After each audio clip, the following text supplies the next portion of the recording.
reconocimiento a los líderes que están hoy presentes, diputadas, diputados locales y federales, presidentas, presidentes municipales y regidoras y muchas autoridades que ganaron, y sobre todo a los enlaces que han hecho un gran trabajo en todos los estados.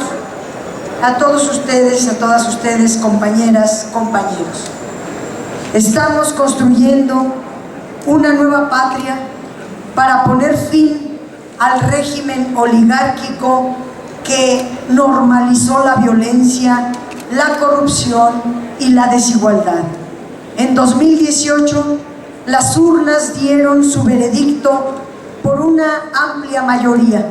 El mandato popular fue muy claro: poner fin a la impunidad y la pobreza, mejorar la salud y la educación, cambiar el modelo económico, adoptar otra estrategia de seguridad, sustituir la opulencia y el despilfarro de la burocracia dorada por el trabajo comprometido de verdaderas servidoras y servidores públicos.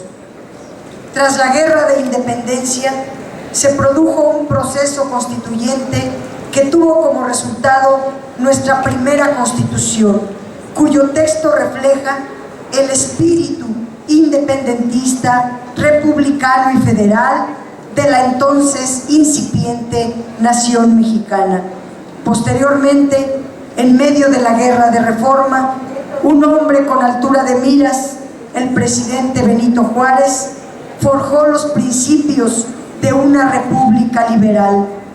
Décadas más tarde, el Congreso Constituyente de 1917 proclamó los principios democráticos de soberanía nacional y de justicia social por los que lucharon los revolucionarios de 1910. Tuvimos así la primera constitución en el mundo con una clara orientación social. Nuestra lucha ha sido tan larga como los agravios del régimen que estamos desmontando.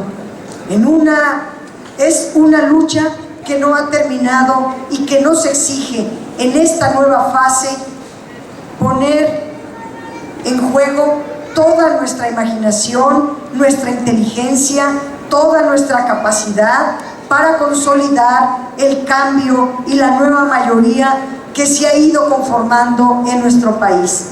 Una nueva mayoría no solo para que existan programas de beneficios para el pueblo, sino para que sea el pueblo el que marque el rumbo, defienda a los gobiernos que eligió y los avances sociales que las élites corruptas miran con desprecio. La Cuarta Transformación no es un lema, no es un eslogan, es la voluntad colectiva en el gobierno y en un movimiento amplio, diverso, plural, presente en todos los rincones de México.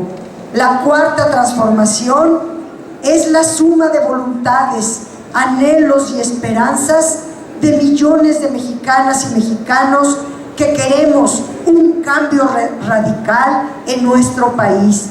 Queremos una nación en la que expresiones como democracia o participación popular no sean fórmulas huecas, palabras para la demagogia, sino realidades concretas que nos permitan reparar y construir todo lo que el neoliberalismo destrozó durante más de 3 décadas. Necesitamos renovar todo para consolidar la nueva mayoría que marcará el paso en la transformación de las instituciones del Estado, en la redistribución de la riqueza y en la ampliación de los derechos de toda la población.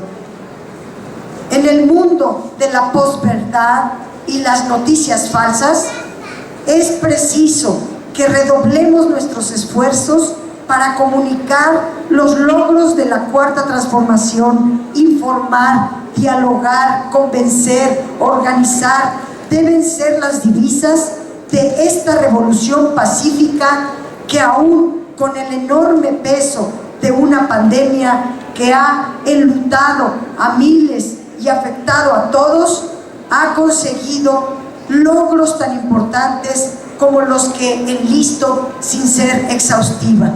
10 millones de adultos mayores obtienen ya la pensión universal, que se está incrementando y va a alcanzar 6,018 pesos bimestrales en el 2024. 9 millones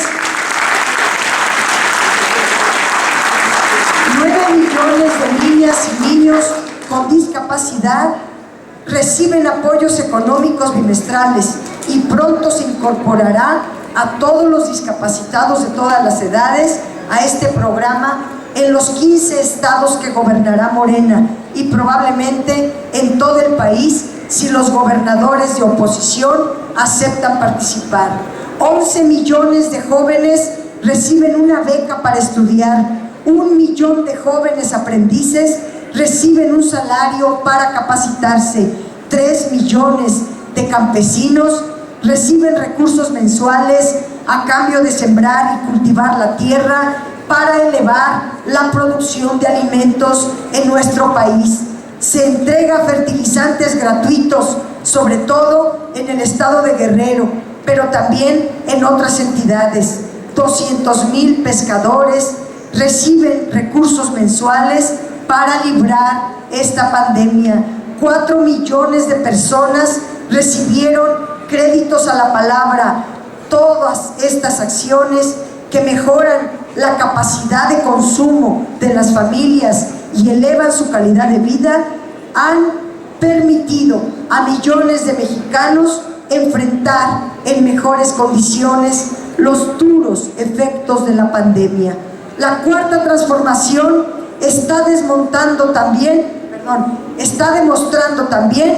que es posible realizar las grandes obras que requiere nuestro país y hacerlo con proyectos que se despliegan en regiones históricamente olvidadas.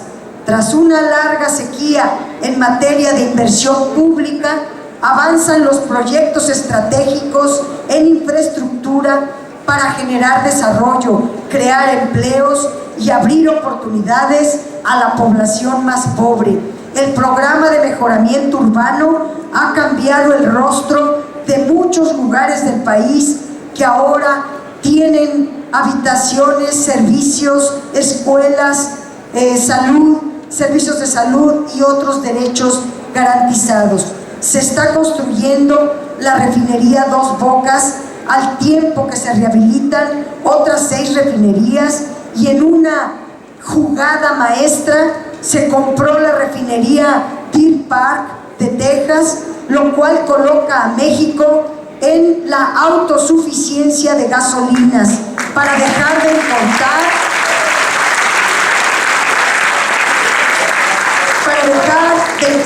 a precios altos las gasolinas y poder no solo controlar, sino también reducir próximamente el precio de las gasolinas.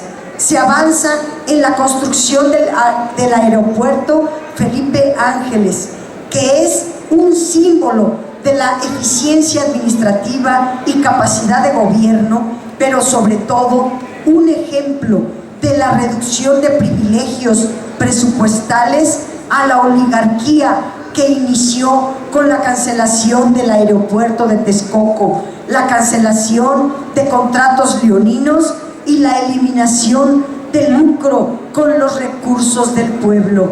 Se está dando mantenimiento a las carreteras, principalmente en Oaxaca, pero en todas las entidades olvidadas por los anteriores gobiernos. Se fortalece a Pemex y a la Comisión Federal de Electricidad para que jueguen el rol de ser cabeza del sector energético del país.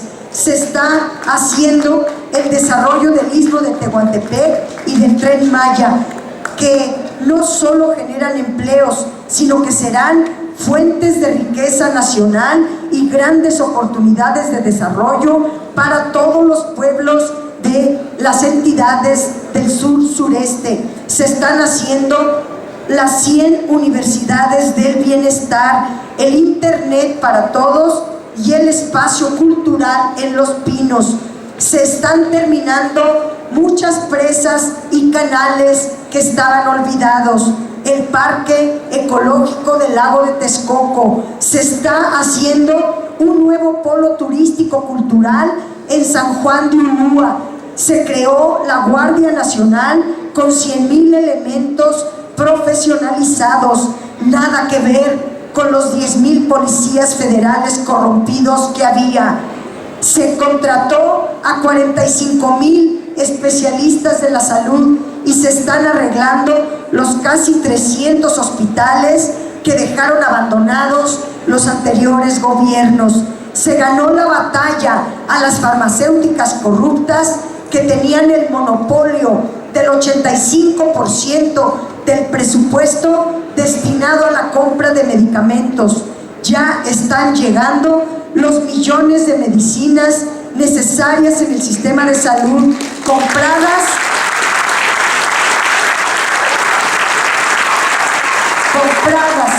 a un precio justo en el mercado internacional. Y lo más sobresaliente es que México cuenta ya con más de 60 millones de vacunas, que es uno de los pocos países que puede vacunar a su población, porque tenemos un gobierno que piensa en el bienestar de la gente, que se preocupa por la salud de toda la población. Subrayo muchos esfuerzos en materia de salud. La inseguridad y la violencia han sido la herencia más dolorosa que recibió el presidente López Obrador. La Guardia Nacional nació grande, ya lo dije, con 100,000 elementos, con controles de confianza, con profesionalización de sus integrantes, y se extiende ya a más de 200 regiones llamadas coordinaciones territoriales de seguridad y protección ciudadana. Faltan muchas regiones de cubrir. Se combina la labor con miembros del Ejército y de la Marina para lograr mayor alcance y por la profundidad del problema de la violencia que padece México. Se trabaja con una estrategia de paz. Se puso alto a las masacres, las ejecuciones, las matanzas ordenadas por los anteriores presidentes. Se puso fin a la violencia de Estado que prevaleció en el antiguo régimen. Se tiene muy claro el camino hacia la pacificación del país. Ya no hay más casos como Acteal, como Ayotzinapa, como San Fernando, como Aguas Blancas y tantos más, que no solo enlutaron a nuestro país, sino que han llenado de vergüenza, de tristeza e indignación a todo México. Por ello, nuestro movimiento tiene que comprometerse a fondo con la consulta popular para hacer juicio a los expresidentes. Nadie que ame a México puede permanecer al margen de este esfuerzo. Tenemos que alcanzar más de 37 millones de participantes en la consulta del 1 de agosto. Es un esfuerzo titánico en el que estamos comprometidos y actuantes. Que nadie se quede fuera de hacer historia, de hacer justicia, de luchar contra la impunidad. Por todo lo que he dicho, nuestro movimiento estará a partir del 2 de agosto en una campaña poderosa, penetrante, profunda y extendida en todo el país para refrendar a López Obrador en la presidencia de México en el plebiscito que se llevará a cabo el 21 de marzo de 2022.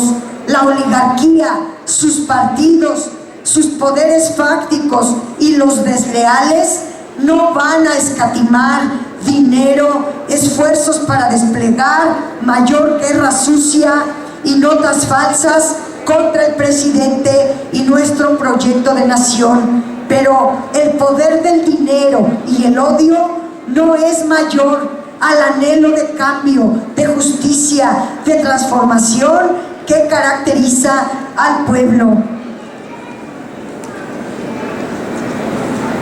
Todas y todos debemos defender nuestro triunfo histórico del pasado 1 de julio del 2018, cuando más de 30 millones acudieron a las urnas y votaron por la Cuarta Transformación.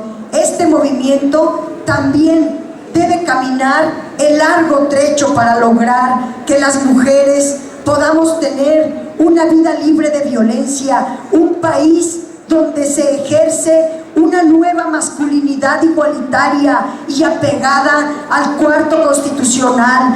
Ya logramos la paridad en todos los órganos del Estado mexicano, un principio de importancia mayúscula, pero la igualdad es consustancial a la democracia. Si somos verdaderamente demócratas, debemos luchar por el mayor anhelo que tenemos las mujeres: la igualdad entre mujeres y hombres, el fin de la violencia de género, que en muchos casos llega hasta el feminicidio, y una sanción ejemplar a la violencia política de género. Necesitamos renovar la esperanza ante los nuevos desafíos. Antes de la elección del pasado 6 de junio, parecía que Morena se había quedado sin competencia electoral. Aparecíamos en primer lugar en todos los estados y, en efecto, ganamos 11 de las 15 gubernaturas. Conservamos la mayoría en la Cámara de Diputados. Aseguramos centenares de municipios y la mayoría de los congresos locales. Morena se consolidó ya como la primera fuerza política en el país y también en la Ciudad de México. Sin embargo, es indispensable un análisis más detallado de lo ocurrido en la capital, donde se combinaron varios factores que la colocan en riesgo electoral. La alianza tripartidista de las derechas, que va unida por primera vez, los efectos de la pandemia en el empleo y los ingresos de la gente, la falta de comprensión de una parte de la clase media alta sobre los beneficios que tiene la política de no aumentar impuestos, de no aumentar tarifas, de no subir la deuda, de no cargar en sus espaldas el costo de la crisis sanitaria y económica. La reaparición de actos fraudulentos que creíamos desterrados, como la compra y coacción del voto, la imparable y millonaria guerra sucia, la participación de los poderes fácticos en el proceso electoral y la traición de una parte de los dirigentes de Morena. No hay otra explicación, porque en la ciudad se tiene buen gobierno, se entregan becas a 1 millón de niñas y niños de preescolar, primaria y secundaria. Se inauguró la primera línea de cablebús y se está por terminar la segunda. Se compraron 500 trolebuses, se están transformando las principales avenidas, se hicieron casi 300 pilares, se han recuperado muchos espacios públicos con senderos seguros. Se arregló el bosque de Chapultepec, el bosque de Aragón, nuestros 2 zoológicos, y se pusieron 14,000 postes de internet, y el proceso de vacunación ha sido muy exitoso, con atención amable y una gran organización, entre muchos logros que tenemos del gobierno de nuestra ciudad. Como se ha prendido el foco rojo en la capital, el bastión de la izquierda, el emblema de los gobiernos progresistas, la joya de la corona electoral, debemos trabajar en una estrategia de mayor presencia en el territorio, de mayor conocimiento de las las políticas gubernamentales, de mejor comunicación de los logros y beneficios hacia la población, una estrategia de reorganización y estructuración de nuestro partido, de formación política y atención de las necesidades de la población. Seguirá el proceso de transformación y nosotros tenemos el privilegio de ser parte de este enorme bloque social que busca el bienestar de todas y todos, que lucha todos los días por los derechos de la gente, que anhela la paz y la justicia. Somos parte de la lucha social y política que predica el amor a la patria, a la naturaleza, a la comunidad. Nada detendrá nuestra revolución pacífica. Debemos estar orgullosos de nuestro gobierno, de un gobierno que, fiel a la tradición de nuestra diplomacia, está en la primera fila en el rechazo al criminal bloqueo contra nuestros hermanos de la República de Cuba, que ejerce la reciprocidad al enviar ayuda con insumos médicos y que no olvida los principios de soberanía y autodeterminación. Agradezco en lo personal el mensaje de Leopoldo Valle, el representante de la Embajada de la hermana República de Cuba, a este encuentro del Movimiento Nacional por la Esperanza. ¡Que viva el Movimiento Nacional por la Esperanza! ¡Que viva! ¡Que viva el presidente Andrés Manuel López Obrador! ¡Que viva! ¡Que viva nuestras nuevas gobernadores, gobernadoras y la jefa de gobierno! ¡Que viva! ¡Que viva el Movimiento Nacional por la Esperanza! ¡Que viva! ¡Que viva Morena! ¡Viva!